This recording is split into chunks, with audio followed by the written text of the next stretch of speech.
Vamos lá, meus irmãos, começando a nossa sexta aula de Geografia Bíblica 2. Já oramos, como é costume. Mais uma vez, boa noite, graça e paz. Boa noite, graça e paz. Boa noite, graça e paz. Boa noite, graça e paz. Glória a Deus. Estamos aqui tratando sobre geografia das terras bíblicas, estudando no livro-texto do pastor Ernesto Anini, sobre o Egito. Começamos falando sobre ele já na última aula e vamos continuar hoje e na próxima aula, falando sobre o Egito. Há muitos materiais importantes para a gente estar estudando.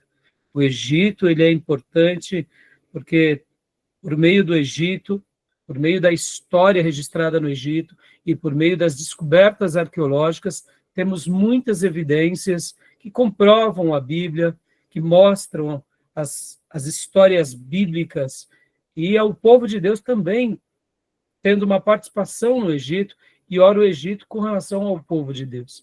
Então, eu não tenho dúvida que vai ser aulas muito enriquecedoras.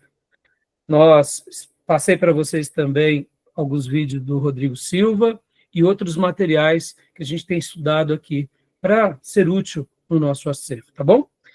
Meus irmãos, vamos ler um texto bíblico que está em Êxodo 19:5. Êxodo 19:5. Quero ler esse texto aqui com vocês. Êxodo 19:5 é um texto que Deus está falando para Moisés. Quem quiser pode ler aqui para nós, por gentileza. Êxodo 19:5. Quero destacar algo nesse texto. Vou ler, então. Por favor. Agora, se me obedecerem e cumprirem a minha aliança, vocês serão o meu povo. O mundo inteiro é meu, mas vocês serão o meu povo escolhido por mim. Ótimo. Queria destacar, na versão da nossa irmã Beatriz, fala, o mundo inteiro é meu. E na minha versão diz, porque minha é toda a terra. É claro que esse texto aqui, em Êxodo 19, é quando Deus está falando para Israel, né, que vocês são o meu povo escolhido, vocês são minha propriedade peculiar, particular. Vocês são a nação sacerdotal. Eu escolhi vocês para um propósito especial. Então, esse texto é maravilhoso, mas o que eu queria destacar agora aqui com vocês é exatamente isso. Toda a terra é de Deus. Todas as nações pertencem ao Senhor. E na minha última aula, quando iniciamos falando do Egito, eu terminei a aula dizendo que nós, muitas vezes, temos assim uma certa repulsa ao Egito. Sim, temos, por causa de alguns episódios.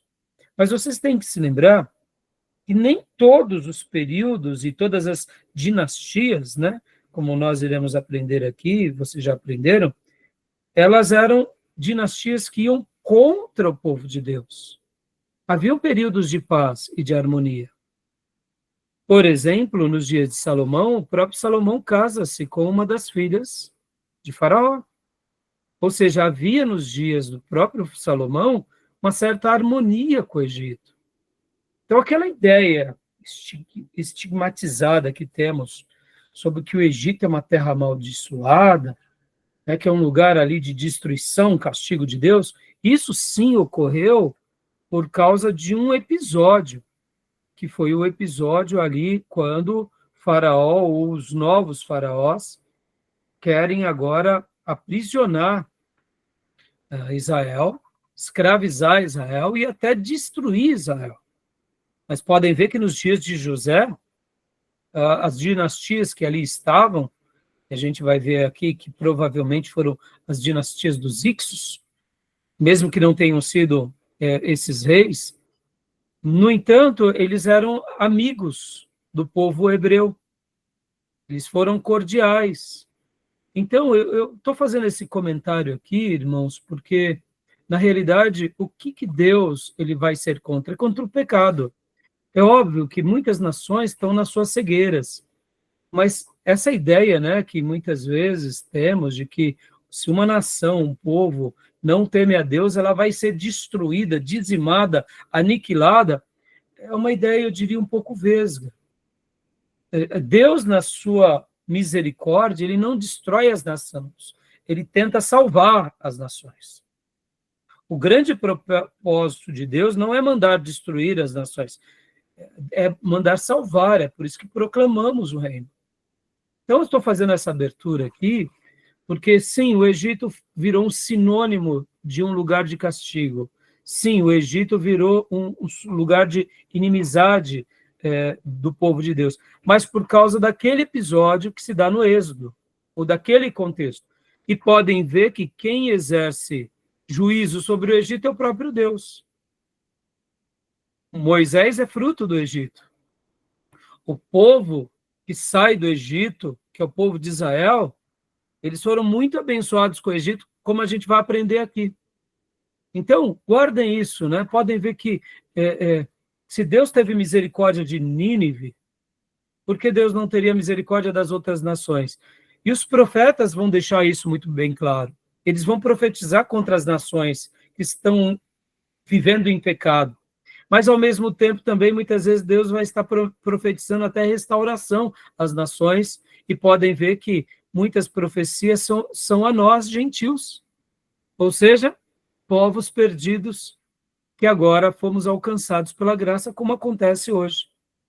Então, é claro, eu não estou aqui diminuindo o que o Egito representava, até porque também não quero diminuir o que a Babilônia representava.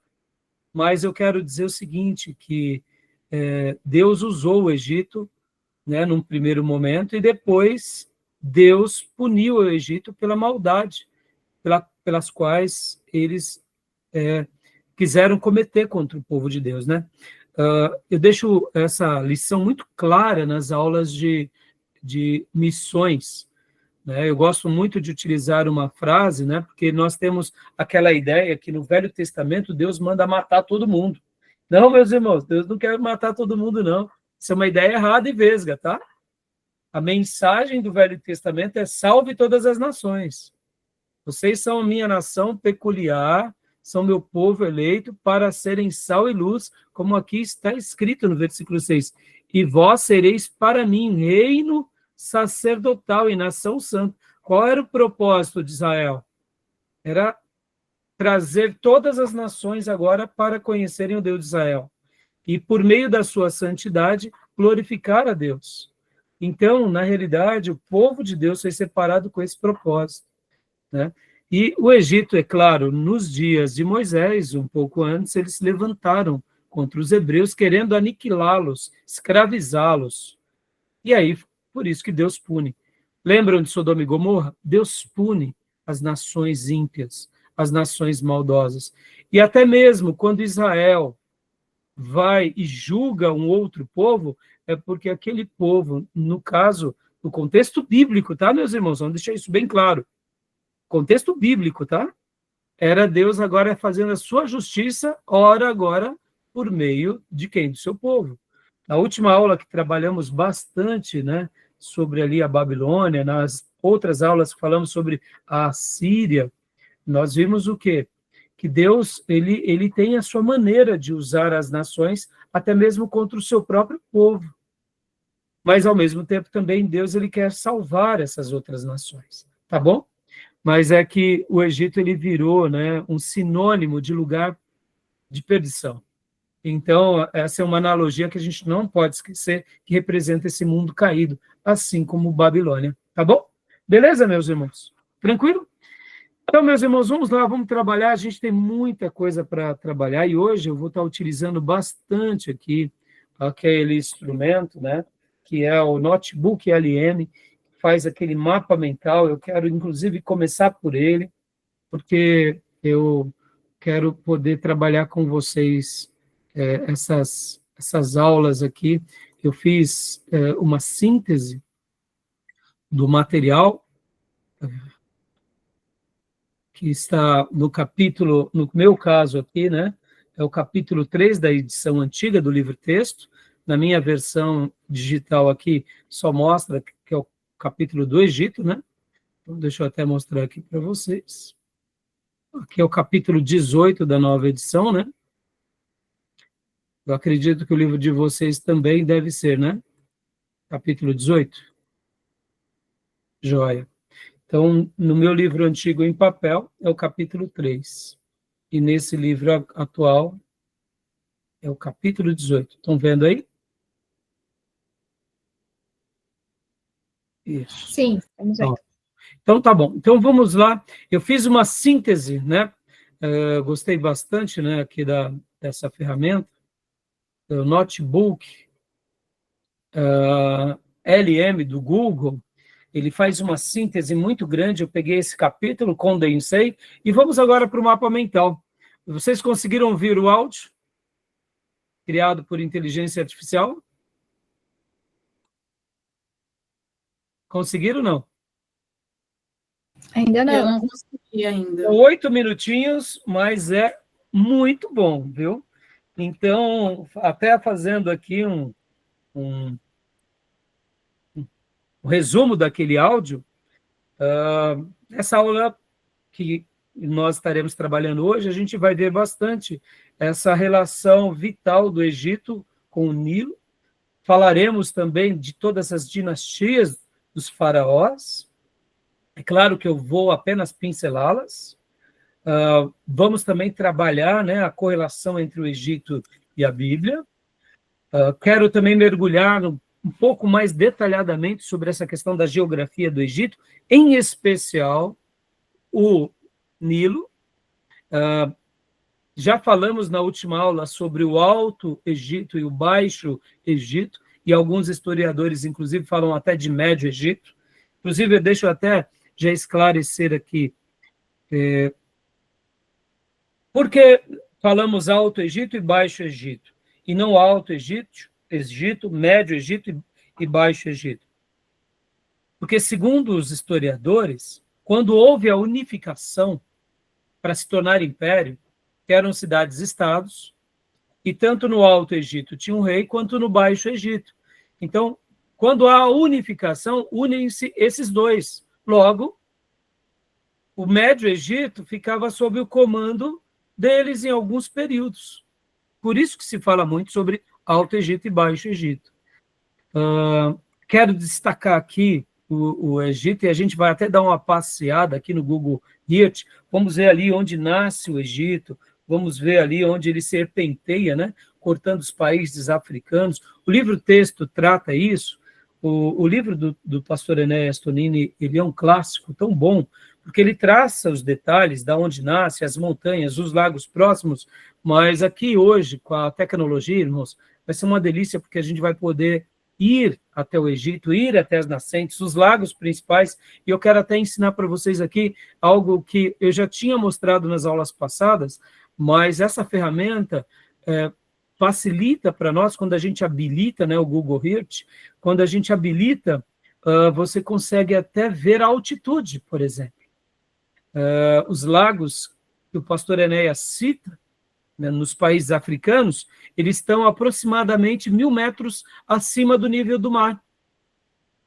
E são lagos e são regiões onde chovem muito, e dali, dessa união de lagos, começa, então, o rio Nilo. E é o rio mais longo, né, mais extenso com relação às suas quilometragens do mundo. Vamos comentar um pouco, vamos trabalhar bastante sobre a questão da agricultura. Eu, inclusive, quando a gente estiver ali no Nilo, eu quero mostrar ali, até hoje, como o cenário é muito emblemático, né? Faz lembrar muito essa cena aqui. Inclusive, deixa eu mostrar agora aqui para vocês, rapidamente, porque, literalmente, as cenas do Egito, hoje, na atualidade, elas lembram muito esse cenário, literalmente. É claro que não são todas as regiões, né? Você tem uma área extremamente fértil, onde vai margeando o Nilo, e logo um pouco adiante, as montanhas, né, extremamente secas, e depois vem os desertos, ou seja, é muito curioso, né? Então a gente vai falar bastante sobre isso. Quando a gente chegar ali no delta do Nilo, que a gente for trabalhar um pouco mais sobre aquela questão, a gente vai gastar um tempo falando também sobre a questão do lodo do Nilo, que é aquela parte onde fica tudo fertilizado, né? A questão da água, a importância da água, as estações, e também como rota comercial, né, o Nilo servia. Então, vai ser uma aula, eu diria, muito enriquecedora para nós, né? Temos muitos assuntos, e eu quero a participação de vocês aí em tudo aquilo que vocês já aprenderam, tá bom? Tá bom, meus irmãos? Beleza? Ok. Só uma pergunta. Pois não. O livro ele é editado pela edição 2009. Segundo o Ernesto Nino, ele levou um projeto de 10 anos antes para sair essas informações, essa pesquisa. Será que desse período todo, até agosto de 2025, diante das novas pesquisas, ele não estaria um pouco desatualizado com as novas pesquisas? Sim, sim, Júlio, não tenha dúvida, não tenha dúvida, né? Não tenha dúvida. É que assim, né? Essa nova edição, mas você pode ver que essa nova edição, Júnior, ainda é uma nova edição, só como uma repaginada com relação à estrutura do livro. Pode ver que o livro é o mesmo, né? A gente está seguindo praticamente o que eu tenho aqui, que é uma edição antiga, eles só fizeram uma repaginada, uma nova edição, com poucos detalhes. É que, assim, a grosso modo, por se tratar de um livro mais de geografia, algumas coisas mudaram, mas não mudou-se coisas demais, né? Até porque, né, Júnior, pense assim, né? São grandes nascentes, são grandes rios, como é o caso do que aprendemos nas aulas passadas do rio Tigre e Eufrates, né? Pode ver que agora alguns fenômenos têm acontecido lá no rio Tigre e Eufrates que não aconteceram em gerações, séculos, né? A quantidade dos rios na Mesopotâmia diminuíram muito. Não seria diferente aqui também no Nilo, né? Mas assim, como são informações assim, eu diria que não se altera com muita facilidade, né? Então, mas possivelmente, viu, Júnior? Deve ter isso, tá? Então, faça as devidas por isso que eu gosto, faça as devidas considerações. Por isso que eu gosto de estar trazendo o livro, Júnior, e também estar pesquisando paralelamente, né? É porque ele cita dois arqueólogos ali de bastante expressão, é um casal, Bowler, ele cita bastante, e chega a uma conclusão sobre alguns estudos, né? E a pergunta é, nós estamos, isso lá atrás, então hoje, passado 25 anos, será que ainda mantém-se essa solidez, ou se outros pesquisaram, não é mais assim, sabe que... Isso. Não, foi muito boa a sua pergunta, e aqui eu não lembro qual, depois você pode até pegar a página e etc e tal, né, sobre o que você está dizendo, mas eu não duvido do que você está dizendo, e até digo tanto para o Júnior como para os demais alunos presentes e os futuros alunos em IAD, sobre essas questões. Essas atualizações, elas acontecem, e na última aula, inclusive, Júnior, como hoje eu até comentei pelo telefone com você, né, vocês podem ver que quando eu falei sobre a Babilônia e aquele período com relação a Belsazar e Nabonido, podem ver, em questões de alguns anos, uma descoberta arqueológica muda tudo, né? Então, essas atualizações a gente deve considerar. Inclusive, também, Júnior, já citando, até mesmo o Rodrigo Silva, ele comenta muito sobre essa questão da cronologia do Egito. Porque a cronologia do Egito, ela até hoje não está fechada, viu, irmãos? Não está fechada. Uma nova descoberta arqueológica pode repaginar tudo, né? Então, foi muito pertinente a sua observação, tá, Júnior? O casal é Woolley, é o Leonardo Woolley e sua esposa Catherine. Eles foram que desenterraram e eles chegaram a uma conclusão depois de muitos debates. Então, isso lá atrás, antes do projeto da edição. Então, a questão e outros já não superou e já não tem uma nova... É isso que eu estava falando. Que a questão... Não, muito boa a sua observação. Uma coisa que acontece, que a gente não pode esquecer, assim como na história, de uma forma geral, as matérias de história, para se mudar algo, depois de muitas evidências, Na arqueologia, mais evidências ainda. Lembra que na última aula, quando eu falei sobre aquelas duas descobertas recentes de Göbekli Tepe e Karahan Tepe, ali né, na Turquia, que estão datando ali por volta do ano 9.000 até 13.000 a.C., que eram aqueles povos que construíram aquele templo. Eu achei fantástico, mas lembra, a gente viu fotos da Unesco, foi muito legal, porque se realmente for isso, deduzo, pode até ser uma geração antediluviana, ou seja, né, a gente vai com cautela, porque supondo que as pesquisas elas foram forçadas apenas para querer dizer que é de uma época muito antiga para ter ali turismo e de repente, percebam, a Turquia ela não é um país fechado, não é um país... o próprio Egito aqui já é pouco mais aberto, Israel já é muito mais aberto. Então, assim, não dá para a gente afirmar categoricamente né, essas datas, mas, de qualquer forma, essa é uma matéria que a gente sempre vai aprendendo, viu? A gente vai ciclando, viu, Júnior? Tá bom? E aqui, meus irmãos, então vamos lá. Né? Aqui, pegando um pouco esse mapa mental sobre o estudo do Egito, olha só que legal, irmãos. É muito legal. Essa ferramenta é muito joia, né? Você vê, ó, nós estamos usando aqui o Egito, e olha só os tópicos. Então, por isso que eu disse que a gente vai usar aqui pelo menos algumas aulas, né? Aqui, ó. Só para a gente já começar a trabalhar um pouco, leia para nós aqui, comparação com a Mesopotâmia. Júnior, por gentileza, comece aqui nessa parte, por gentileza. Okay. Comparação com a Mesopotâmia. É o estudo emergente do Antigo Egito. Berço da humanidade, Mesopotâmia. Suméria antecede o Egito. Egito era aglomerado de cidades-estados. Menes unificou o Egito. Suméria já era potência quando o Egito unificou. Influência sumeriana no Nilo. No Nilo, ó. Olha essas informações que o livro do pastor Ernesto Nini trata, né? A gente aprendeu nas últimas aulas sobre que o berço da humanidade é na Mesopotâmia, mas até ali o século XVIII, XIX, se tinha como, de forma categórica, que o berço era o Egito, né? Mas mudou, em questão de 100 e poucos anos mudou.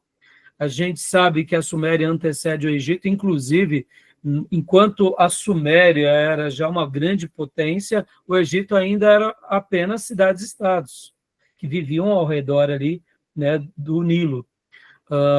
O grande rei que, de fato, unifica o Alto Egito e o Baixo Egito é Menes, né? Menes. E agora, inclusive, na última aula eu fiz uma menção com vocês, citando sobre o Alto Egito e o Baixo Egito. Quero mostrar aqui para vocês uma foto que é bem legal. Essa foto ela é bem legal. Deixa eu mostrar aqui para vocês essa foto. Olha só. Essa foto mostra aqui bastante propriedade. Olha só que legal, irmãos. Essa é uma foto que mostra, né, tanto o Baixo Egito como o Alto Egito. É do worldstory.org, né, que eu peguei, muito interessante. É uma foto de Jeff Dow, publicado em 26 de abril de 2012. Olha só essa foto, olha que legal. Deixa eu ampliar ela aqui um pouco para vocês, porque nessa foto a gente fica muito claro o que é o Alto Egito e o Baixo Egito. Estão vendo aqui em verde? Essa parte verde? Né? Essa parte é o Alto Egito. E é chamado Alto Egito porque quando a gente abre, né, o mapa e a gente vê que aqui é o continente africano, que é só um pedacinho, né, mais ali na parte nordeste da África. Então, aqui em verde, a gente vê essa região. Eu vou até ampliar um pouco aqui para vocês. Ó. Então, perceba, essa é a região onde o Nilo corre, né? E aqui, inclusive, vocês estão vendo aqui, ó, seria o fim das cataratas, né? Aqui, na realidade, vindo um pouco mais a sul, tinham as cataratas. Quando a gente já dá uma olhada, né, no mapa, vocês vão ver isso, cidades, né? E aqui é uma região mais alta. Então, esse era, de fato, né, o Alto Egito. E aqui, no caso, Baixo Egito, é a parte principal. E aqui nessa região, né, do Baixo Egito, né, por isso que alguns vão chamar aqui de Alto Egito, Médio Egito, né, que seria essa parte que une os dois, e o Baixo Egito. No entanto, como eu disse, a maioria dos historiadores e arqueólogos traçam essas duas linhas, porque a reunificação foi o rei do norte, no caso do Alto, e o rei do Baixo Egito, né? No caso aqui, o norte é o Baixo, e o sul é o Alto. E aqui, como a gente já viu, é o delta do Nilo, né? Mais E fértil, aqui... né, o norte. Oi, não entendi. O norte é o mais fértil, né? Exato, porque aqui o Egito, percebam que aqui, olha só, onde o Egito vai passando, por ser mais baixo, ele já vai abrindo, e aqui ele cria essas ramificações, e ele vai, né, onde havia as cheias, e por isso que se tornava um lugar extremamente fértil, né? Aqui nessa região mais desse lado, como eu já mencionei para vocês, ficava a região onde os judeus habitavam, né? Que aqui seria Gozen, né? Ou Ramsés. E segundo, inclusive, muitos historiadores vão falar que os Ixos, que é aquela dinastia que também deu muito trabalho para o Egito, eles ficavam literalmente aqui, ó, nessa cidade. Essa cidade aqui, ó, Avares. O que eu gostei desse mapa, irmãos? Esse mapa aqui foi muito legal, porque olha aqui outro detalhe que mostra nele. Ele mostra aqui, ó, as dinastias onde eles habitavam, né? Vocês têm que lembrar, irmãos, uma coisa, que é o Mediterrâneo, né? Que rei sempre foi vaidoso em qualquer época, né? Eles querem perpetuar a sua história. Então, por exemplo, aqui, ó, 22ª dinastia, 23ª dinastia, olha que legal. Aqui também, ó, algumas, entre as 22ª e 23ª, aqui é onde ficavam algumas disputas de território. Então, é muito legal que aqui vai dando uma ideia mais panorâmica, né, dessa região, tá bom? Tudo bem até aí? Alguma pergunta? Uma dúvida? Né? Eu gostei bastante desse mapa. Aqui também mostra outras cidades, tá, irmãos? Todas essas cidades são cidades importantes, cidades onde os próprios imperadores do Egito também tinham construído, né? A gente vai ver já algumas delas, tá? Inclusive, no livro-texto, nós veremos uma cidade muito famosa, né? Que é o Templo de Serabite, a gente vai ver, né? O Templo de Serabite também. Então, esse mapa eu achei bem legal, tá bom? Então, voltando lá para o nosso mapa mental, queria compartilhar aqui com vocês outras informações. Vamos lá. Aqui.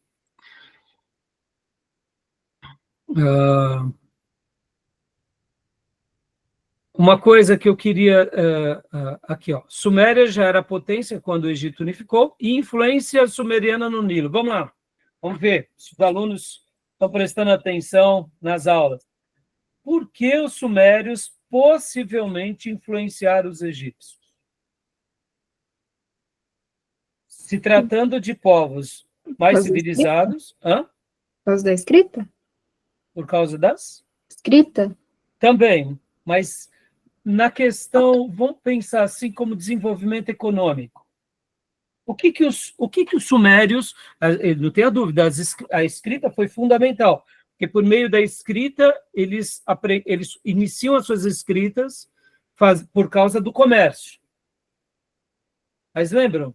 Eles estabelecem cidades, eles deixam de ser nômades, estabelecem cidades, só que lá, entre o rio Tigre e o rio Eufrates, eles não tinham um calendário, como era o calendário, vamos dizer assim, as estações climáticas para os egípcios eram diferentes das estações climáticas dos sumérios, porque as cheias na Suméria ou ali na Mesopotâmia eram diferentes, não seguiam um calendário rígido. O Egito, sim. Né? Você pode ver que no Egito, o calendário, as estações no Egito eram 3. Eram o período de Ket, de Perit e de Shamu, que seriam os períodos de inundação, ou seja, todo ano tinha inundação. Depois vinha a segunda fase, que era do plantio e do crescimento, e por último da colheita. Então percebam que o Egito sabia, não, agora é época de cheia. Lá na Suméria, lembra? Não tinha isso. Ou melhor, na Mesopotâmia. Que de repente vinha águas e enchia os rios, transbordavam, levava as casas, aos vilarejos. E aí, o que eles fizeram? Lembra que eles eram o quê? Um povo que aprendeu a lidar com o quê? Com barcos, né?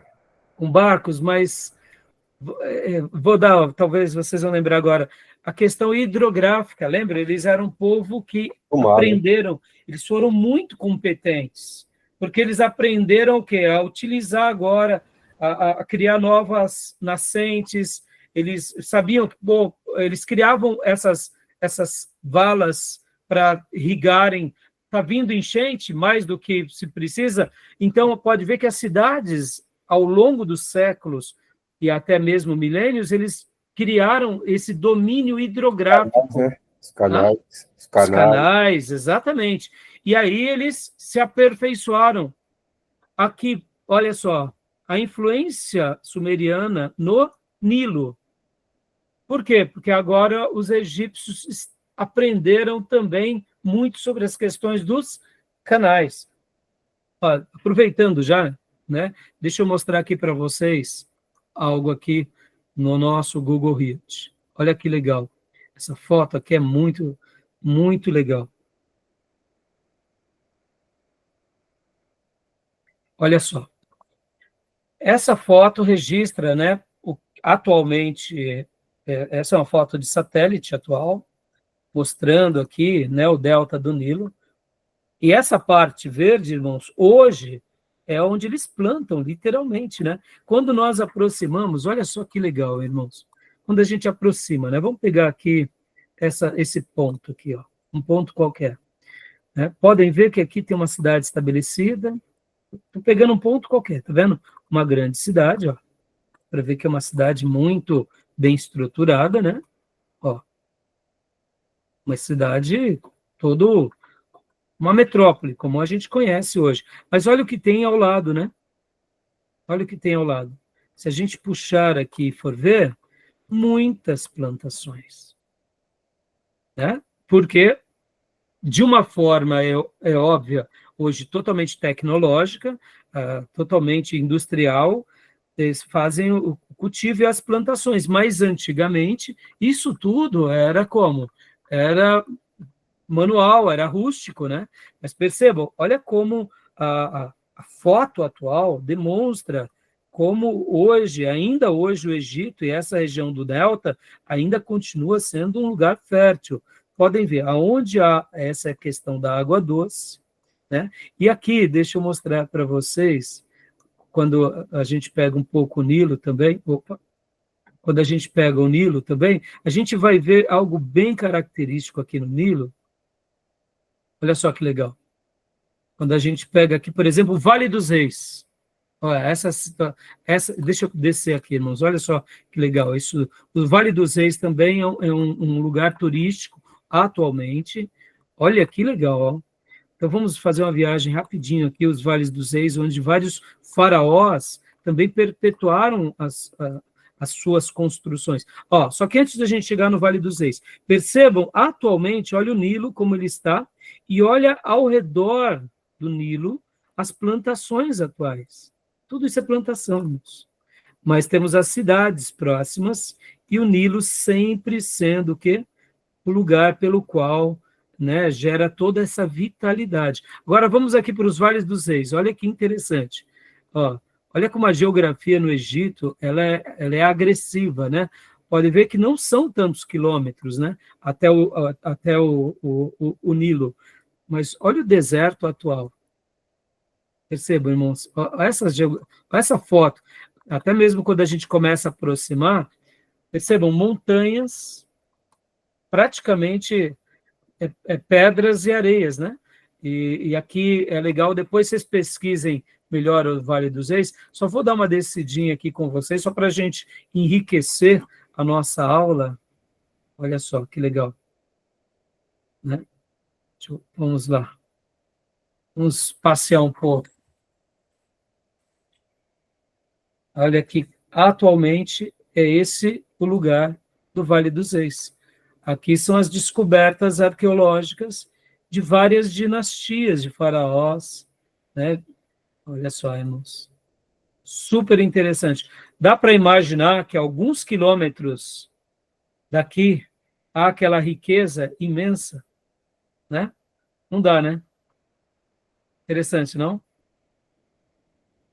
Então, eu estou mostrando aqui, né? Só para mostrar para vocês um pouco das descobertas arqueológicas dessa região. Então, muito interessante isso, não? Então, percebam que, como eles... voltando o nosso mapa, podem ver que, claro, não é tão perto assim, né? A gente está olhando aqui via satélite, é óbvio, mas olha a mudança, como ela é significativa, né?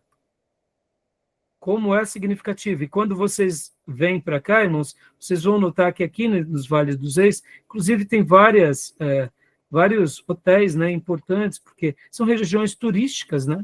Até hoje. Né? E, então, interessante, não? Alguma pergunta? Alguma dúvida? Só uma observação. Antes dos estudos, né, eu tinha a visão do Egito somente essa área que não tem vegetação, não tem nada. Agora, estudando, vendo o Delta do Nilo, nossa, é muito diferente, é muito legal. É muito legal, né, Fia? E até você vê como é importante, né? Porque a gente tem aquela ideia da África e do deserto do Saara. E quando a gente entende e começa realmente a pesquisar, a gente fica assim fascinado, porque literalmente, né, como disse, inclusive, Heródoto, pastor Enéas cita, Rodrigo Silva também cita, o arqueólogo, que o Heródoto dizia que o Egito é uma dádiva do Nilo, né? O Egito só existiu, né, que é o país do Egito, por causa do Nilo. Se não existisse o Nilo como ele de fato não haveria esse país que também se tornou num império riquíssimo. E aqui, olha só que interessante, né? Agora eu estou pegando o mapa mundi, o Egito é essa região aqui, ó, irmãos. Olha que interessante. Aqui é o Egito, né? Ó, tá vendo? Aqui é o Egito. Vocês conseguem ver? Deixa eu até mudar aqui e frisar, ó. Essa região é o Egito, né? Ou seja, o Nilo, ele nasce... Vamos até fazer aquele passeio aqui, vamos antecipar um pouco. Aqui nesse mapa, olha que coisa legal. Quando nós habilitamos, deixa eu ensinar isso para vocês aprenderem a usar essa ferramenta. Quando vocês habilitam, né, aqui a parte de fronteiras, etc. e tal, ó, vocês tiram, né, os países atuais. No caso aqui, a gente habilita, vem as divisões dos países africanos. E aqui também tem uma outra ferramenta, que é essa daqui, ó, que é a ferramenta dos rios. Olha só. Aqui, deixa eu aproximar, ó, tá vendo? Aqui é o Rio Nilo, né?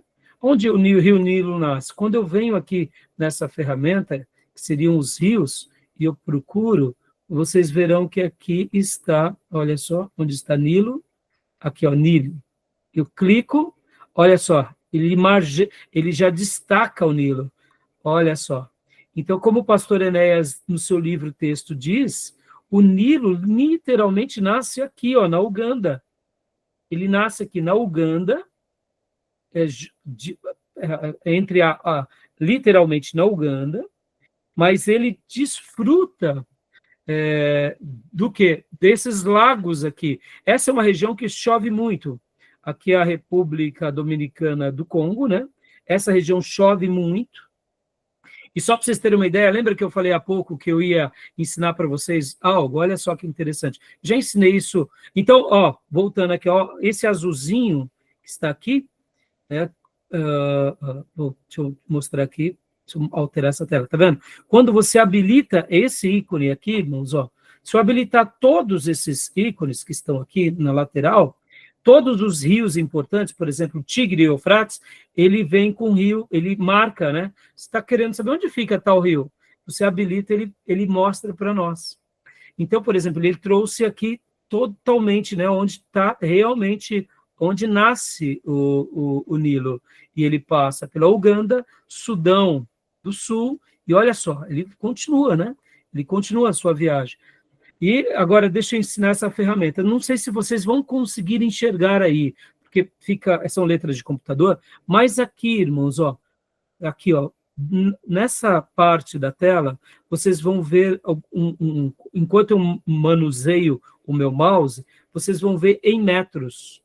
Então, olha só que interessante agora. Prestem bastante atenção nesse detalhe. Ó, aqui na Uganda, onde temos aqui seria o Lago Vitória, que o pastor Enéas cita no seu livro, né? O Lago Vitória, ele está entre, ó, o Quênia e está entre aqui também a Tanzânia, né? E a Uganda. Pode ver que ele pega, né, os 3 países, né? E esse Lago Vitória, ele enche esses afluentes aqui também.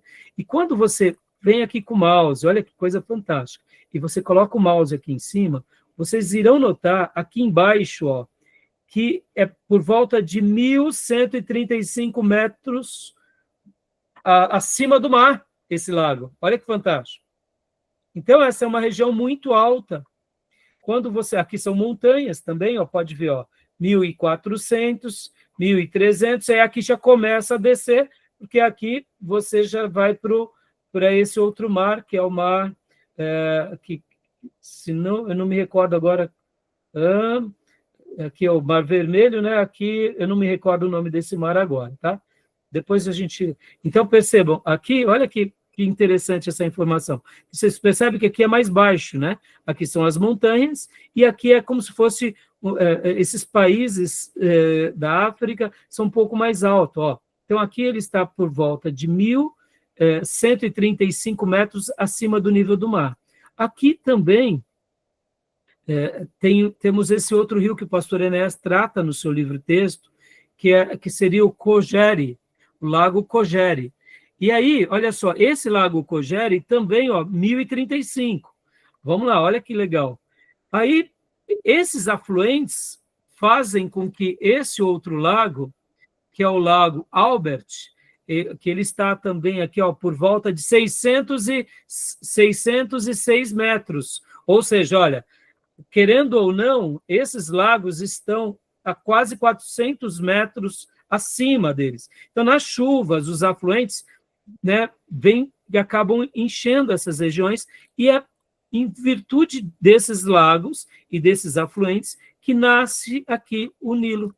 E podem ver que hoje, atualmente, em satélite, nós notamos que é uma vegetação bem verde, né? Isso na atualidade. E olha só que interessante. Então, o Nilo, ele faz esse caminho imenso, né? Antigamente, havia uma discussão muito grande de qual era a medida do Nilo, né? Hoje já facilitou, porque hoje nós temos o satélite, né, irmãos? Então, aí ele vem... e por que o Nilo? Agora, vamos lá, deixa eu aproveitar, irmãos. Percebam, não vai dar para a gente tratar de tudo, tá, irmãos?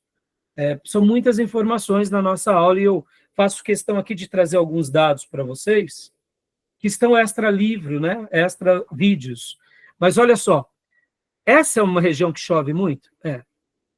O Nilo, ele é alimentado nessa área? Sim.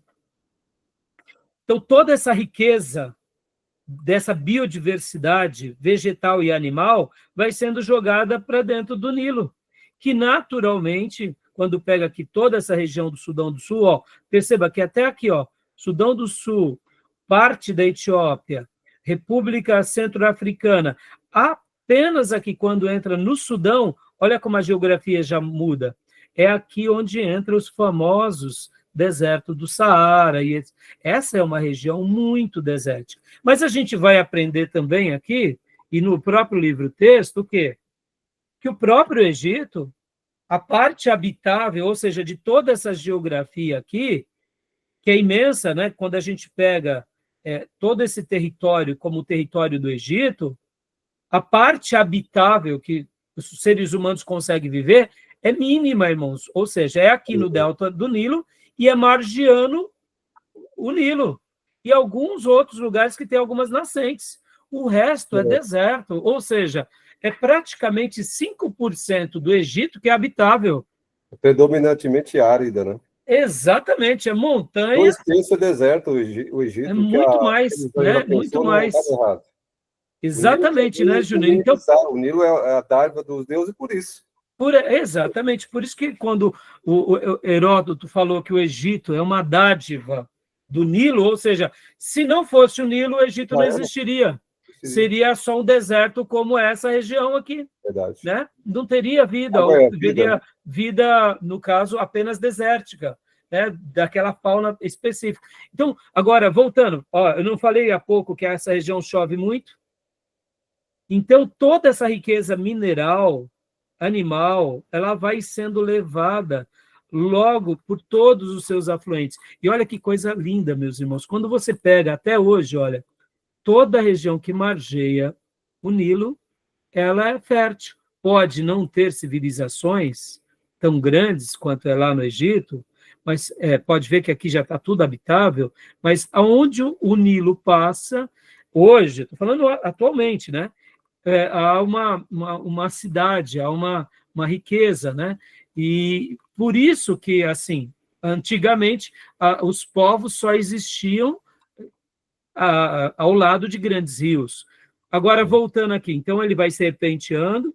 Aqui temos uma região que é as cataratas, seriam quase como cataratas, que é uma queda d'água muito grande, seria um pouco antes aqui do Alto Egito, e aí onde vem aqui essa parte do Alto Egito, né, que seria essa região, e deságua tudo isso. Quando essas águas chegam em qualquer margem, e principalmente aqui no delta, meus irmãos, toda a fertilidade dessa natureza lá da nascente para onde? Para nesse platô. Que aqui o delta do Nilo, por ser mais baixo, essa região por ser mais baixa, ela é praticamente, olha só, vamos fazer a lição de casa juntos aqui, ó. Ó que legal. Vamos lá, vamos aprender com o Google. Ó, percebam, aqui ó, a altitude, ó. Deixa eu mostrar aqui para vocês, ó. Quando a gente vai margeando o Nilo, eu esqueci de mostrar isso para vocês, a altitude. Vocês vão notar que ele nasce aqui na Uganda, certo? Aqui o Nilo ele está literalmente com aqui esse lago, que é o Lago Albert, ele está com 616 metros, e aqui começa, então, vamos dizer assim, a nascente do Nilo. 624 metros de altitude. Então, se a gente for acompanhar, vocês vão ver que aqui seria a parte mais alta, 618 metros. É uma queda, né? 616 metros, mas ainda é pouco, né? Porque aqui é como se fosse uma parte mais plana, né, Júnior? 600 e poucos metros, né? Agora, quando eu falei para vocês há pouco, vamos lá. Então, ele continua fazendo esse percurso, por isso que aqui também, irmãos, aonde passa essa região, por ser mais plana, é chamada de Nilo Branco. Porque aqui já está com 400 metros. Então, é uma característica mais leve. Já na parte mais baixa, quando a gente pega, principalmente depois daquilo que é chamado de cataratas, olha só que interessante, vamos lá. Estamos ainda no Nilo.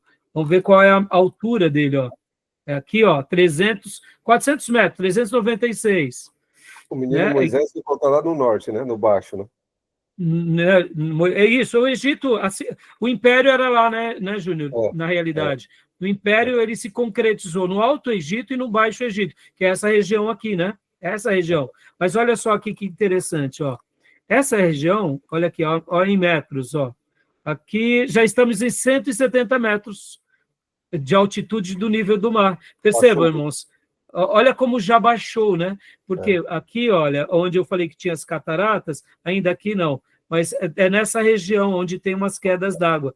Então, percebam que quando ele vai tendo essas quedas d'água, aqui que vai mudando bastante, quando chega lá no Baixo Egito, e tem aqueles afluentes do delta, né? Pode ver, agora olha a altitude que está aqui, 12 metros do nível do mar. Toda essa região aqui, 7 metros, 12 metros, 1 metro, ou seja, quase praticamente no nível do Mediterrâneo, né? Quase, né? Claro que não é. Então, percebam, aqui é um grande platô. É um grande platô. Então, já adiantando um detalhe, eu já tinha mencionado nas aulas passadas. Havia alguns pontos de fraqueza do Egito, que era essa região aqui do Sinai. Mas, ao mesmo tempo, tinha essa parte desértica. Mas o Egito, ele se tornou um império porque ele tinha essa proteção natural. Lá no Alto Egito, querendo ou não, tinha as montanhas. Nessa outra parte aqui, mais oeste, tem o deserto do Saara. Então, quer dizer, eles estavam literalmente como quilhados numa região. Só para vocês terem uma ideia, irmãos, uma coisa muito curiosa, né, que os arqueólogos vão mencionar, que os próprios filisteus também deram trabalho para os egípcios. Os filisteus, segundo alguns achados arqueológicos, antes de eles virem aqui para a região onde hoje é a faixa de Gaza, eles entraram aqui e deram um trabalho, mas depois um dos faraós conseguiu expulsar os filisteus e eles ficaram aqui, né, e foram dar trabalho agora para os israelitas, entendeu? Ou seja, ou a pessoa vinha de barco ou não. Quem conquista, de fato, os egípcios são os romanos, no Império Romano. Mas eles por isso que foi uma dinastia muito longeva, por causa do quê? Mesmo que eles tinham aqui a Península do Sinai como uma área de fraqueza, essas regiões aqui eram proteções naturais aos egípcios. Os Ixos, por exemplo, que a gente não sabe dizer que povo que é esse, né? Possivelmente um povo de linhagem semítica, né?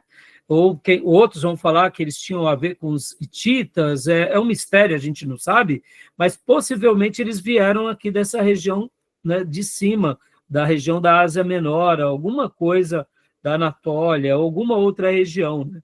Então a gente não sabe dizer quem eram, né, os Ixos, que dominaram um período curto também da dinastia egípcia, né? Mas é bem curioso isso, né? Tá bom, meus irmãos? Vamos voltar lá para o nosso mapa mental, né? Mas alguma pergunta? Alguma dúvida?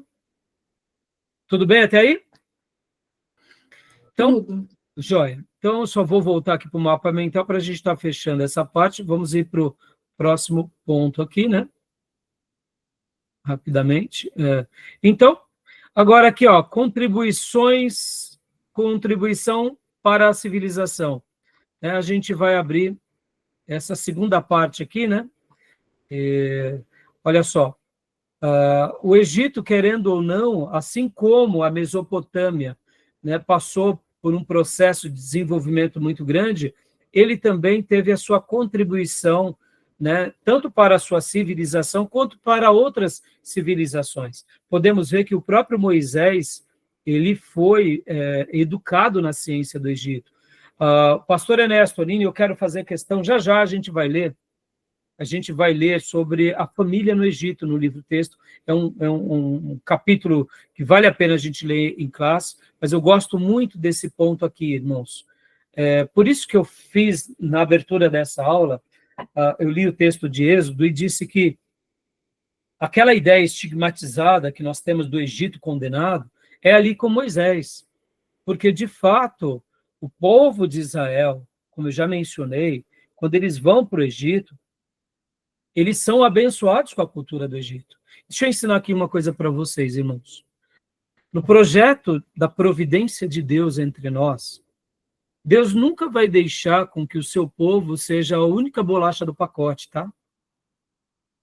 Deus nunca vai fazer com que a gente seja protagonista de tudo, como se fôssemos os melhores de todas as áreas. Por que eu afirmo isso, irmãos? Porque eu diria que Deus já deixou algo assim na sua providência, pelo menos essa é a leitura bíblica que eu faço, essa é a minha opinião, para ele nos... Por que Deus fez isso conosco? Para a gente ser mais humilde, irmãos. Porque muitas vezes nós, como povo eleito, nos sentimos muito privilegiados e por isso nós temos um pecado que nos acompanha muito, que é o quê? Da soberba, da arrogância. Por servirmos ao Eterno, por termos uma experiência com Ele, etc. e tal, o povo de Deus, na sua, eu diria, na sua existência, pecou muito com relação a isso. E nós, como Igreja de Jesus, não somos diferentes, viu, irmãos? Podem ver, Deus separa uma pessoa de um lar e salva aquele lar se torna um lar abençoado, em pouco tempo, agora aquele lar abençoado se sente melhor do que os outros lares, por quê? Porque agora eles são mais abençoados, mais cultos, mais sábios, já não cometem os pecados dos ímpios, e aí a gente entra num pensamento meio tribal e religioso, ou seja, a gente se emancipa do verdadeiro espírito cristão, ou espírito da revelação sagrada, porque podem ver que Israel, ele cresce aonde? Ele cresce no Egito. Lá em Canaã, os 12 filhos de Jacó, eles eram terríveis, com exceção de José e com exceção, quem sabe, de Benjamim, que era, talvez ali, foi criado também, né, por Jacó de uma certa forma diferente. Mas os 10 filhos de Jacó eram tudo desviado. Os patriarcas eram tudo desviado. Mentiam para o pai, era tudo atrapalhado. Eles conseguiram piorar o defeito de Jacó. E quando eles vão para o Egito, eles ali crescem, porque lá em Canaã, podem ver que o próprio Simeão, Levi, matam os siquemitas, depois o próprio Judá casa-se com mulheres cananeias, outros filhos de Jacó casam-se com mulheres cananeias, eles viviam na terra sagrada, debaixo da aliança sagrada, mas se misturava e vivia que nem os pecadores cananeus. Deus, pela providência, manda eles para o Egito. Lá, como era uma grande civilização, agora eles ficam numa terra, que é a terra de Gossém, ou de Ramsés, e os egípcios odiavam os pastores, e lá eles ficam meio que estigmatizados, e lá eles conseguem viver agora simplesmente em harmonia, sem se contaminar com os egípcios. Só que, ao mesmo tempo, eles são aperfeiçoados na agricultura, eles são aperfeiçoados na pecuária, e eles são aperfeiçoados principalmente aqui em valores de família, porque é isso que eu quero falar para vocês. Os egípcios, eles tinham um alto valor à família. Mesmo que eles tinham a poligamia e eles eram idólatras, irmãos, deixem isso de lado. Até isso serve para nos humilhar um pouco, porque tem hora que a gente acha que a gente não tem nada que aprender com ímpio, porque eles são ímpios, a gente não tem nada que aprender, e aí a gente acaba sofrendo na vida porque a gente não é humilde e ensinável. E podem ver, irmãos, porque a gente precisa... porque Deus, como eu disse há pouco, ele compartilha suas virtudes com todas as pessoas, para mostrar que a gente é codependente um do outro. E nós, como servos de Deus, temos que ser humildes e aprender tecnologia com quem é bom em tecnologia. Tem que aprender o que é bom com quem é bom em engenharia. É por isso que a gente vai para as faculdades. E nunca as faculdades só serão faculdades protestantes. Podem ser faculdades de qualquer linha e de qualquer religião. E podem ver que na história da humanidade existem povos sábios. É óbvio que a sabedoria que glorifica a Deus está conosco, desde que a gente se mantenha nos valores sagrados. Então, Israel, ao ir para o Egito, eles crescem, e podem ver que depois de 400 anos, o que eles tornam lá? Poderosos. Eles se tornam que eles acabam trazendo medo ao império do novo faraó. Percebam? Por quê? Porque eles se aperfeiçoaram. Então, meus irmãos, assim, a gente não pode aqui, tratar com esse desdém. A gente tem que ser ensinável na vida. Lembra que o apóstolo Paulo diz? Tudo que for útil, tudo que for de boa fama, tudo que for de algo nobre, que isso ocupe o vosso entendimento. Ou seja, a gente tem que aprender que Deus, quando cria o ser humano, aquilo que nós chamamos de imago Dei, que é a imagem e semelhança de Deus, está no ser humano.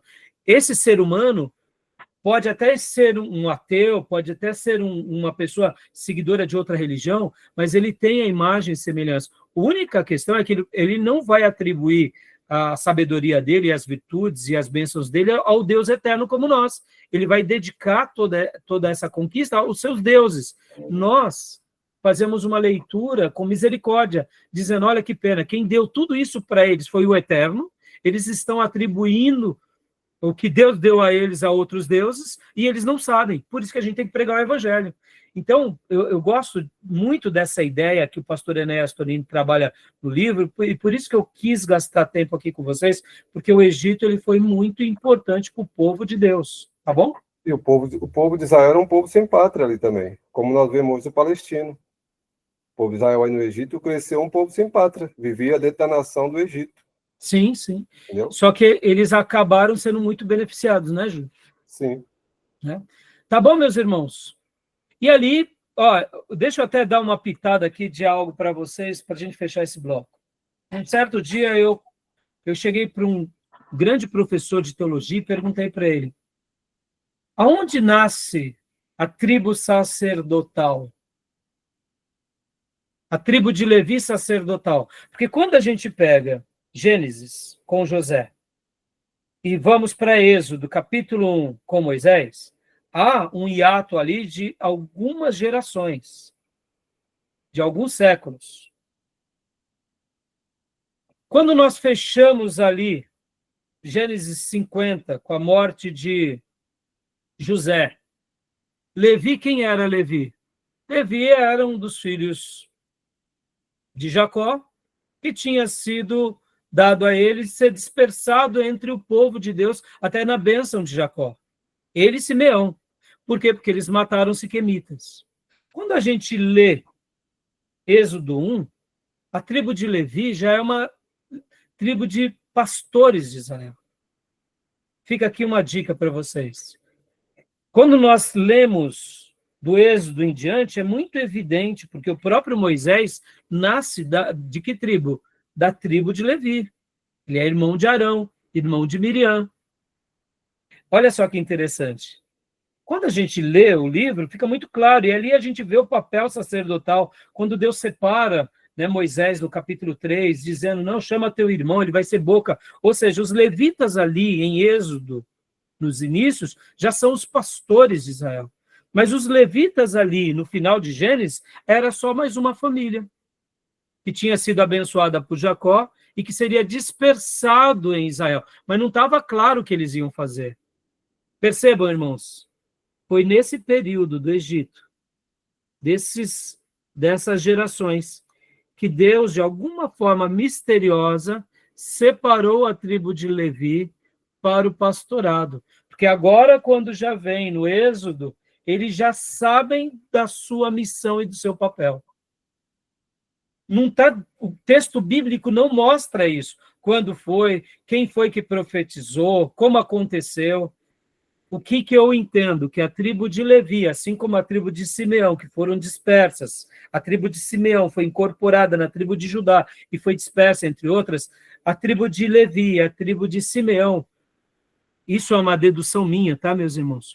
Como um gesto de arrependimento, porque eles foram aqueles que mataram os siquemitas, e por essa razão, eles deixaram de desfrutar da primogenitura, porque, lembra, meu irmão, a primogenitura era Rúben, depois Simeão, depois Levi, e depois Judá.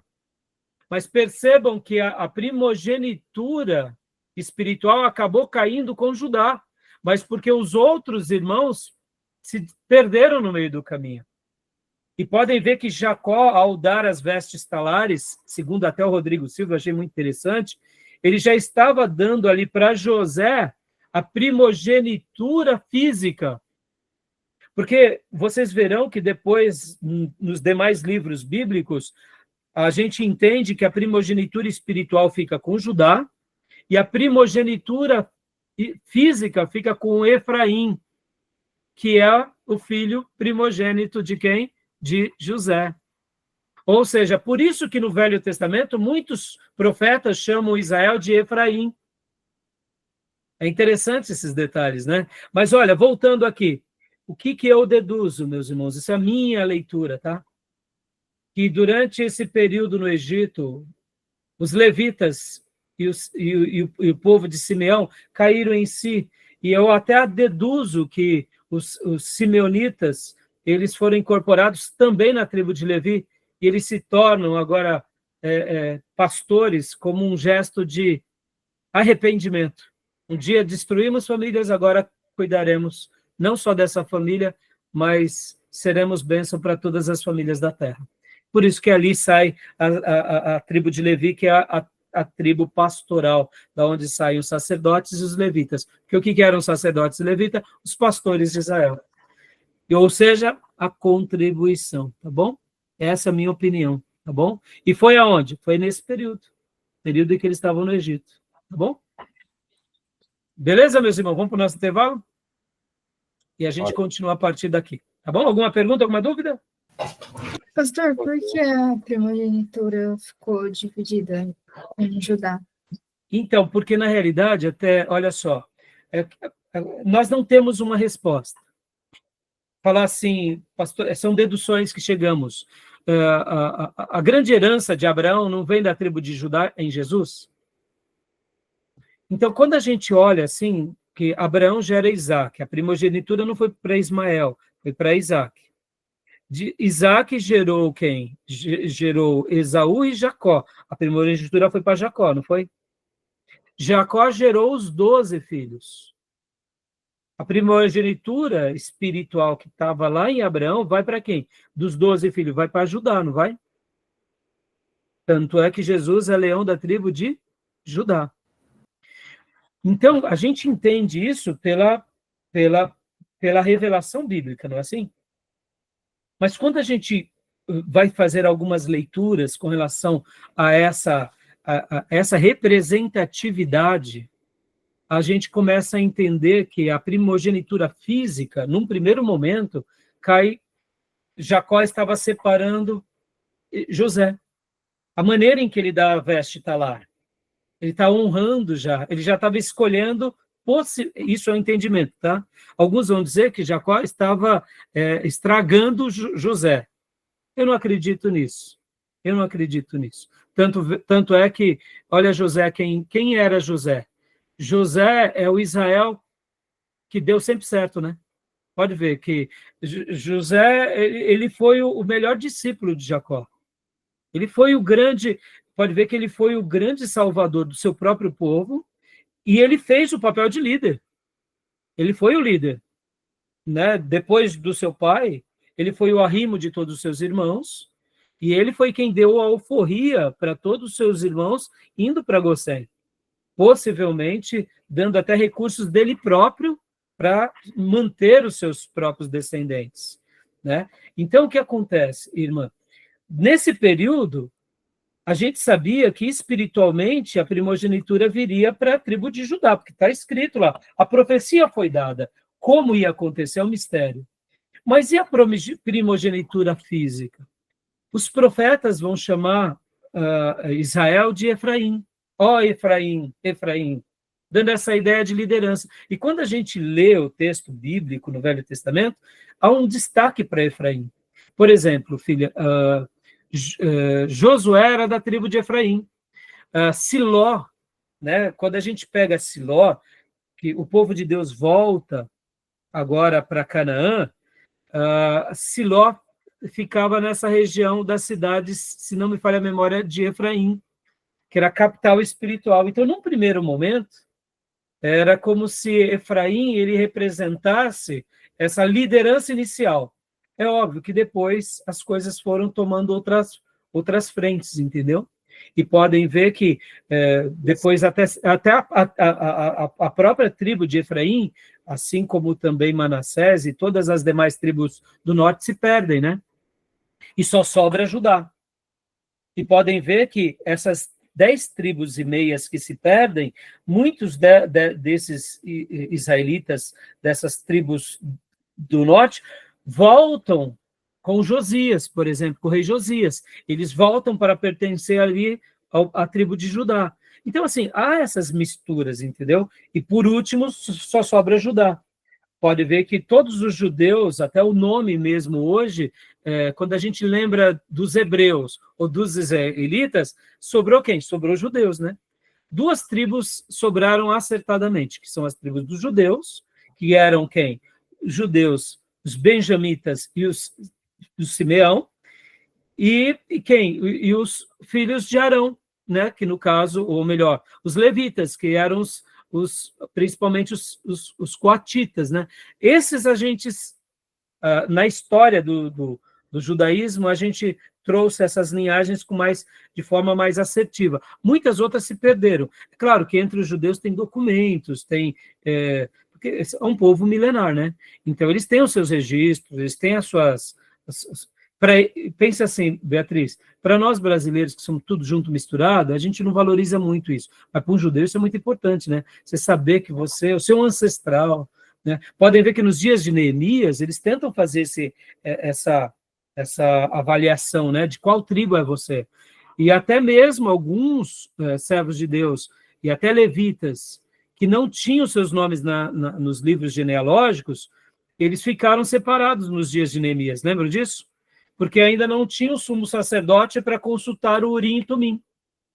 Ou seja, e agora? Agora é uma questão ou de profecia ou de uma revelação de Deus. Então a gente não tem certeza, então a gente não vai te dizer. Você está dizendo para mim que é de tal tribo, mas não tenho certeza. Então, assim, isso são deduções que a gente vai tomando, né? E quando eu digo assim, por exemplo, Beatriz, o que importa é que sobrou a tribo de Judá.